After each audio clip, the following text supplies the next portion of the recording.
다시 태어나면 22세쯤 되는 아가씨와 연애를 하고 싶다. 이 말 어떻게 들리나요? 설레는 고백 같기도 하고 수줍은 농담 같기도 하죠. 하지만 놀랍게도 이건 유언장이었습니다. 뒤이어 이런 말이 적혀 있었습니다. 벌벌 떨지 않고 잘할 것이다. 2005년 경북 안동의 흙집. 옆구리에 고무호스를 연결하고 오줌 주머니를 찬 채 40년을 살아온 68의 노인이 떨리는 손으로 쓴 마지막 글이었습니다. 평생 단 한 번도 사랑한다는 말을 꺼내지 못했던 사람. 그 사람의 마지막 소원이 연애였습니다. 그런데 이 사람, 사실 대한민국에서 동화책을 가장 많이 판 작가 중 한 명이었습니다. 초등학교 교과서에 작품이 실렸고 100만 부가 넘게 팔린 책이 2편이었고 90여 편의 작품에서 매년 1억 원이 넘는 인세가 들어왔습니다. 그런데 그 돈을 한 푼도 쓰지 않고 유언 한 줄로 전부 아이들에게 돌려보냈습니다. 유언장에 연애를 꿈꾼 사람과 10억 원을 어린이에게 남긴 국민 동화 작가, 모두 같은 사람이었습니다. 길가에 버려진 강아지 똥이 민들레꽃의 거름이 되는 이야기, 어린 시절 한 번쯤 읽어보셨을 겁니다. 오늘의 선악록 주인공은 10억 원을 남긴 우평 흙집의 종지기 권정생 선생입니다. 1937년 일본 도쿄 시부야의 빈민가 좁은 골목 안쪽 헌옷장수집 뒷방에서 한 아이가 태어났습니다. 아버지는 도쿄의 거리 청소부였고 어머니는 누비옷 삭바느질로 겨우 살림을 이었죠. 형들과 누나들은 모두 공장에 다녔습니다. 전쟁의 그림자가 짙어지던 시절, 이 가족에게 내일이란 것, 오늘을 버텨야 겨우 만날 수 있는 것이었습니다. 그런데 아버지에게는 습관이 하나 있었습니다. 거리를 쓸다가 버려진 헌 책을 발견하면 아무리 너덜너덜해도 꼭 주워오는 거였죠.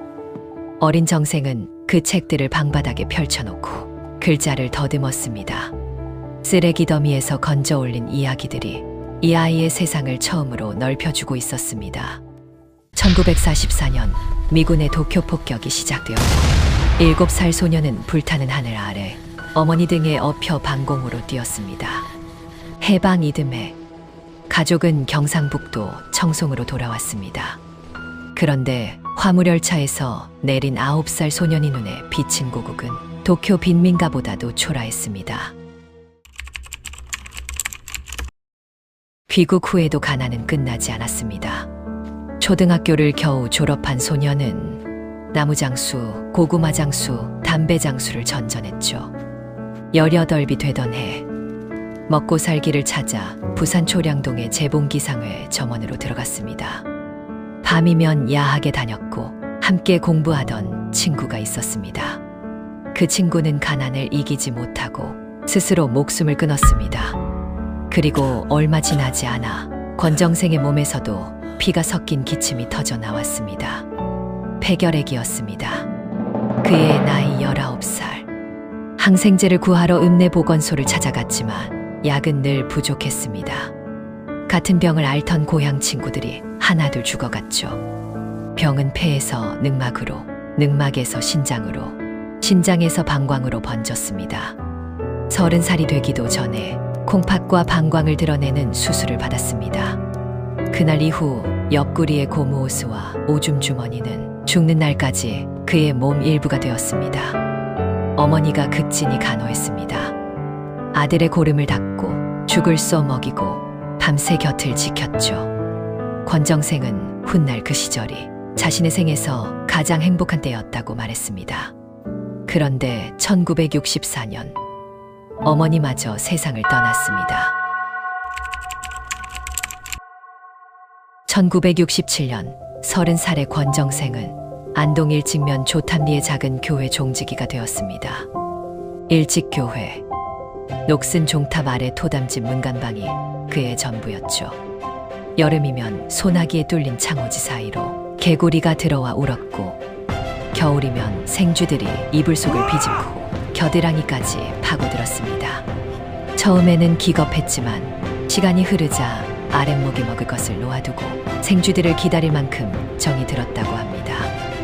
매일 새벽 그는 오줌 주머니를 차고 종탑으로 올라가 맨손으로 60번 넘게 종을 쳤습니다. 그리고 종을 치고 돌아온 그 좁은 방에서 글을 쓰기 시작했습니다. 이야기의 씨앗은 사실 오래전에 이미 심어져 있었습니다. 큰 누나 권기분의 기억 속에 어느 날의 장면이 남아있는데요. 함께 길을 걷고 있었는데 동생이 갑자기 걸음을 멈추더니 길바닥에 쪼그리고 앉았다고 합니다.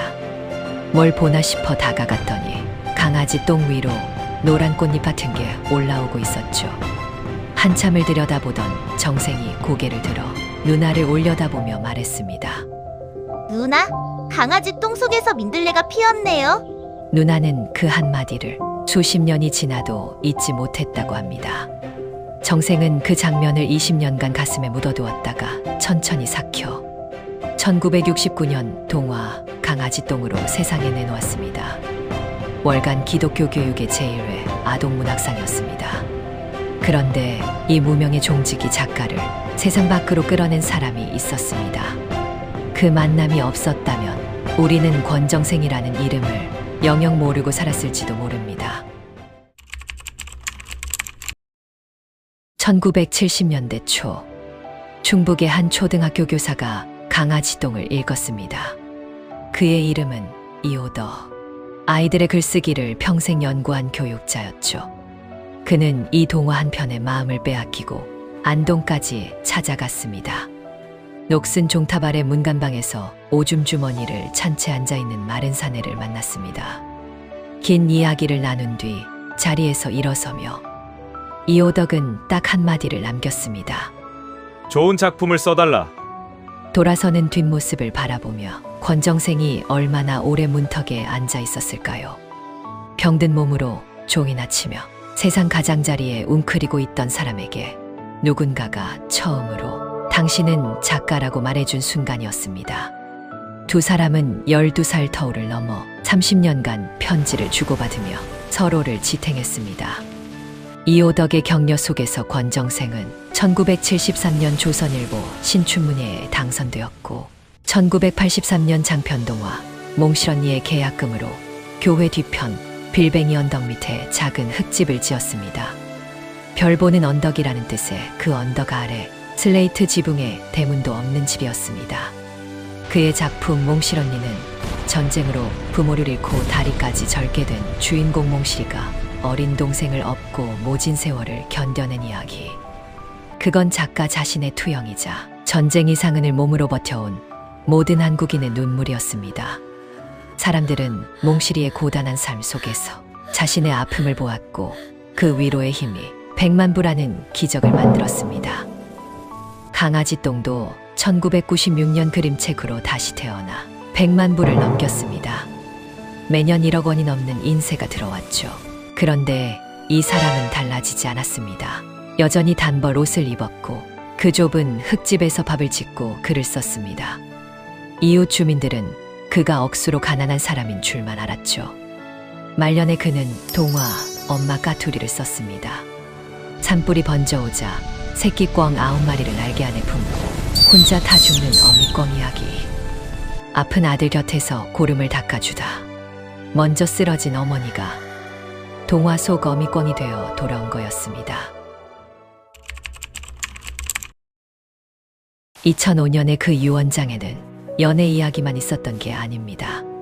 진짜 핵심은 따로 있었습니다. 인생은 전부 어린이들에게 되돌려주라는 것.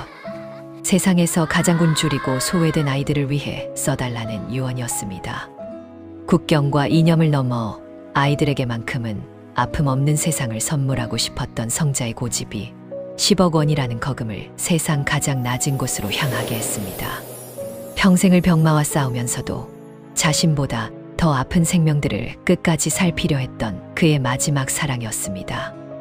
유언장 끝에서 그는 잠시 펜을 멈추었다가 또박또박 이렇게 적었습니다. 죽으면 아픈 것도 슬픈 것도 외로운 것도 끝이다. 웃는 것도 화내는 것도.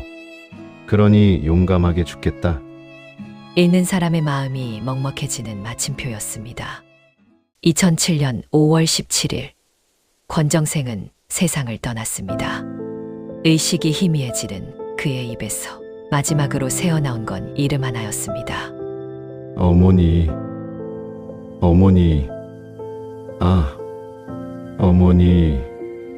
40세 해전에 먼저 떠난 사람을 끝끝내 부르고 있었습니다. 그가 남긴 10억 원과 매년 들어오는 인세는 유언대로 권정생 어린이 문화재단에 맡겨져 지금도 국내외 소외계층 아이들과 전 세계 분쟁 지역의 어린이들을 돕는데 소중히 쓰이고 있습니다. 그런데 세상을 떠난 지 10년 뒤 슬픈 사실이 하나 밝혀졌습니다. 그의 사인은 결핵이 아니었습니다. 방광 조영술 중 항생제를 투여하지 않은 의료 과실로 폐혈증이 발생했던 거였죠. 평생을 병과 싸운 그 사람은 끝내 병원의 실수로 떠나야 했습니다. 유해의 절반은 빌뱅이 언덕에 뿌려졌습니다. 세월이 흐르자 유해는 흙 속으로, 풀 속으로, 바람 속으로 스며들었습니다. 언덕을 찾은 안상학 시인이 풀밭을 한참 내려다보다가 조용히 중얼거렸습니다. 얼마 전만 해도 꽤 보이더니 이젠 없구나. 잠시 말을 멈추었다가 바람에 실려 보내듯 한마디를 더했습니다. 선생님도 거의 다 자연으로 돌아가셨구나. 이제 자연이 되셨구나. 지금도 그 언덕 위로 봄이면 풀이 돋고 여름이면 벌레가 울고 가을이면 바람이 지나갑니다. 강아지 똥이 민들레꽃의 걸음이 되었듯 그는 정말로 흙이 되어 자신이 사랑한 것들을 품고 있습니다. 대단한 재능이 필요했던 게 아니었습니다.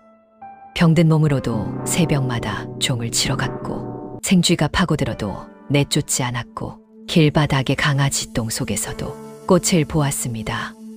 가장 낮은 자리에서 가장 작은 것을 사랑하는 일. 그건 누구의 내일에도 가능한 일이 아닐까요?